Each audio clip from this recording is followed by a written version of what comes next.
Hello बच्चों, स्वागत है आपका एक बार फिर से आपके अपने प्यारे और दुलारे यूट्यूब चैनल आदर्श क्लासेस पर। प्यारे बच्चों, आज के इस वीडियो में हम लोग बात करने वाले हैं कक्षा 8 में होने वाली राष्ट्रीय आय सह मेधा छात्रवृत्ति परीक्षा 2024-25 के बारे में। बहुत सारे बच्चों के कॉल और मैसेजेज आ रहे थे कि सर क्या इस बार मेधा छात्रवृत्ति का फॉर्म नहीं निकलने वाला है, क्या इस बार हम लोगों को सरकार परीक्षा में बैठने का लाभ नहीं देगी कि। तो उन तमाम बच्चों के लिए आज ये खुशखबरी निकल के आ रही है कि सरकार की तरफ से प्रेस विज्ञप्ति जारी हो गई है।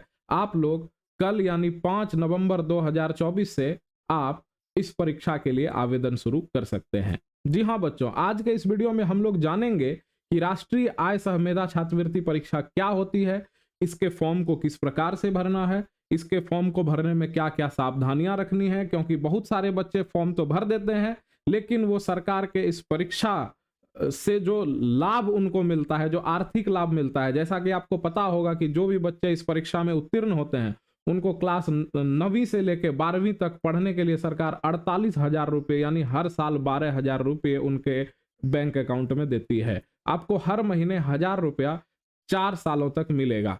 ठीक है, तो बच्चे फॉर्म तो भर देते हैं लेकिन जानकारी के अभाव में उनसे गलतियां हो जाती है जिनके कारण उनको ये तमाम लाभ जो है नहीं मिल पाता है। तो आप इस वीडियो में आगे तक बने रहेंगे, मैं आपको बताऊंगा कि फॉर्म भरने में क्या क्या गलतियां नहीं करनी है और इस पूरे एग्जाम का क्या पैटर्न होने वाला है, एग्जाम कब है, फॉर्म कब तक भरा जाएगा और इस एग्जाम फॉर्म भरने के लिए आपको क्या क्या डॉक्यूमेंट्स चाहिए होगा, ये सारी बातें हम इस वीडियो में करेंगे।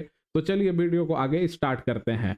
तो इस आगे के सारे प्रोसेस को समझने के लिए हम लोग एक बार कंप्यूटर के स्क्रीन पर आ जाते हैं।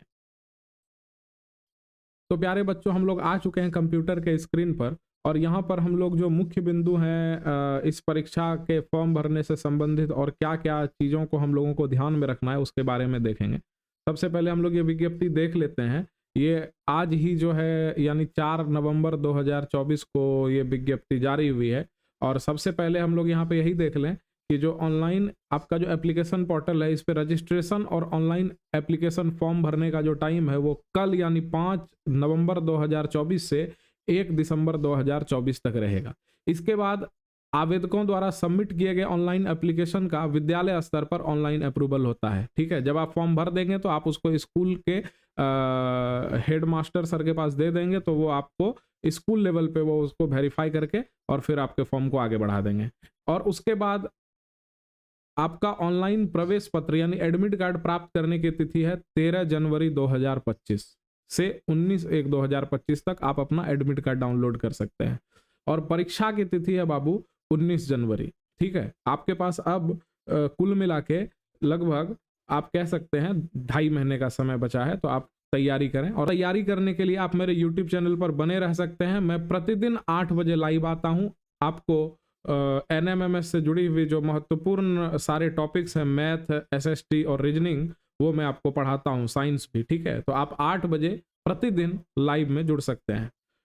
इसके अलावा परीक्षा की तिथि जो आपने देख ली 19 जनवरी 2025 है और फिर आप जो उसका आंसर की है जो आप परीक्षा देंगे उसका आंसर की आपको 25 जनवरी यानी 6 दिन के बाद देखने को मिल जाएगा। और 31 जनवरी 2025 को जो है आप क्या कर सकते हैं, अगर आपने कोई क्वेश्चन बनाया है, आपको लगता है कि वो क्वेश्चन सही है लेकिन विभाग ने उस क्वेश्चन को गलत कर दिया है, ठीक है, वहां से जांच होने में आपके उस आंसर को गलत मान लिया गया है, तो आप क्या कर सकते हैं, आप उस पर आपत्ति कर सकते हैं कि भाई मैंने जो आंसर लिखा है वो सही है। ठीक है, तो ये था आपका तमाम एग्जाम से जुड़ी हुई सारी जानकारी, कब तक आपका फॉर्म भरना है, कब तक आपको एडमिट कार्ड मिलेगा और आपका एग्जाम जो है वो 19 जनवरी 2025 है। इसके अलावा और भी जो इंपॉर्टेंट बात है आइए उसके बारे में देख लेते हैं।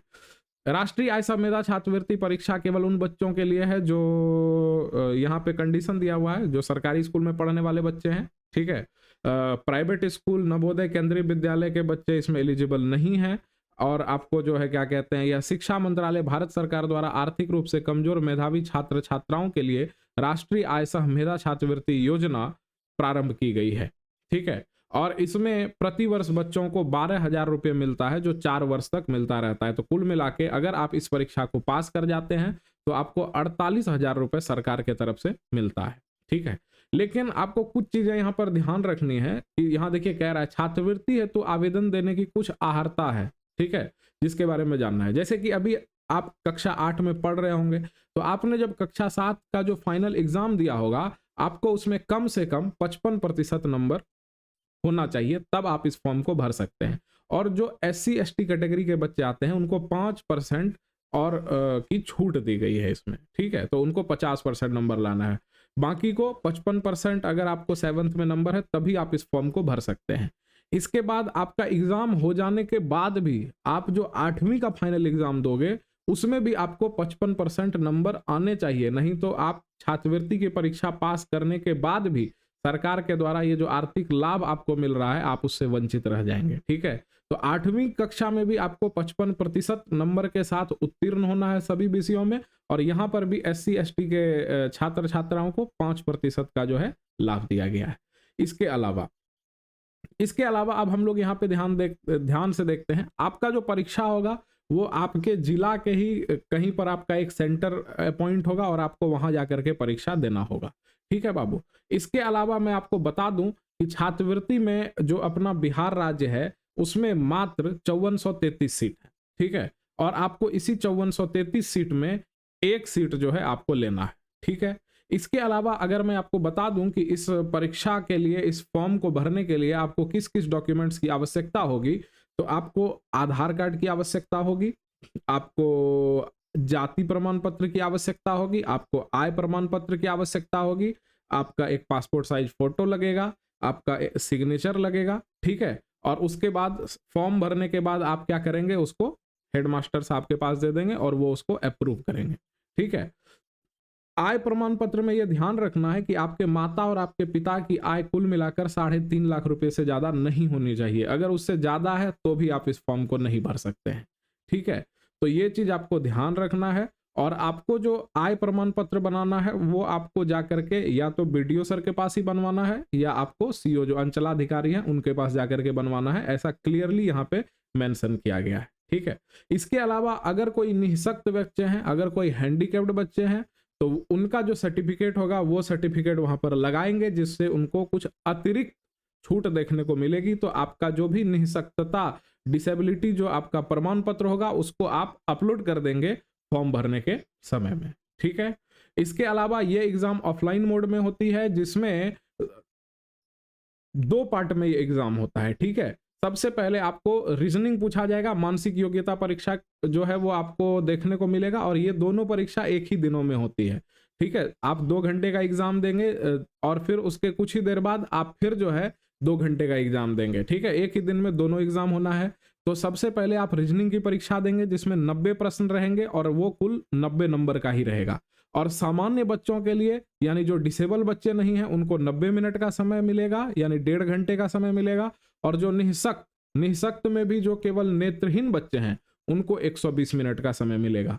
और इसके बाद फिर शैक्षिक योग्यता परीक्षा सेट जो आपका होगा, जिसमें मैथ, SST और विज्ञान 3 विषय पूछे जाएंगे, उसमें भी प्रश्नों की संख्या 90 होगी और कुल 90 नंबर का आपको क्वेश्चन पूछा जाएगा। और यहाँ पे भी आपको सेम उसी तरीके से 90 मिनट का समय मिलेगा, और जो नेत्रहीन बच्चे हैं उनको 120 मिनट का समय मिलेगा। और जो सामान्य कैटेगरी में, जनरल कैटेगरी में आने वाले बच्चे हैं, उनको पास करने के लिए 40% से अधिक नंबर लाना होगा। और जो SC ST कैटेगरी में आते हैं या फिर जो निःशक्त बच्चे डिसेबिलिटी क्राइटेरिया में आते हैं, उनको 32% से ज्यादा नंबर लाना होगा पास करने के लिए, ठीक है। लेकिन जब सीट बिहार में केवल 5433 ही है तो आपको केवल पास करना जरूरी नहीं है, आपको मेरिट लिस्ट में आना होगा। तो आप तैयारी ऐसी करें कि आपको 180 नंबर में कम से कम 110 नंबर से पार आए, ठीक है। और अगर आपको बेहतर तैयारी करनी है तो आप मेरे YouTube चैनल से जुड़ सकते हैं। मेरे YouTube चैनल का नाम आदर्श क्लासेस है। मैं प्रतिदिन इस पे मेधा छात्रवृत्ति के लिए इंपॉर्टेंट वीडियो और लेक्चर्स अपलोड करता हूं। इसके अलावा मैं आपको बता दूं, यहाँ पे देखिए दिया हुआ है, आपका एग्जाम प्रथम पाली में 10:30 से 12 बजे तक होगा, जिसमें आपको रीजनिंग का एग्जाम देना होगा। और इसके अलावा फिर आपको 1 घंटे के गैप के बाद 1 बजे से 2:30 बजे तक का समय मिलेगा सेट, यानी कि आपको शैक्षिक योग्यता परीक्षा देने के लिए, जिसमें आपके 3 विषय होंगे, मैथ, SST और साइंस, ठीक है।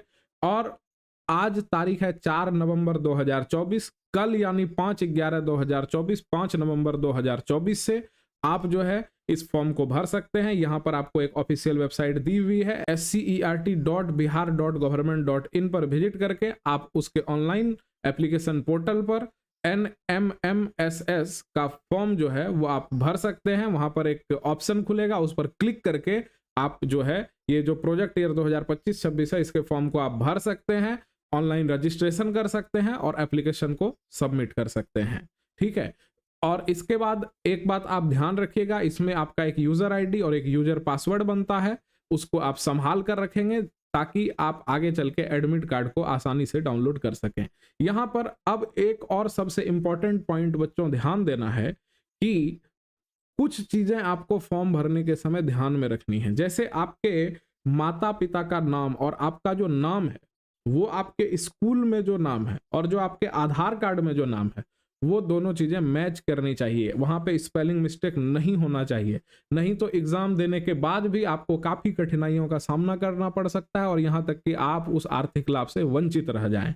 ठीक है, तो आपको स्पेलिंग मिस्टेक नहीं करनी है और अभी आपके पास काफी समय है। आप जल्दी से जाति और आय प्रमाण पत्र बनवा लें। जनरल बच्चों के लिए कास्ट सर्टिफिकेट मैटर नहीं करता है, आप नहीं बनवाएंगे तो भी चलेगा। ठीक है, और आप तैयारी कीजिए और मेरी शुभकामनाएं आपके साथ है कि आप जो है इस एग्जाम में सफल हों। बहुत बहुत धन्यवाद, मिलते हैं अगले वीडियो में।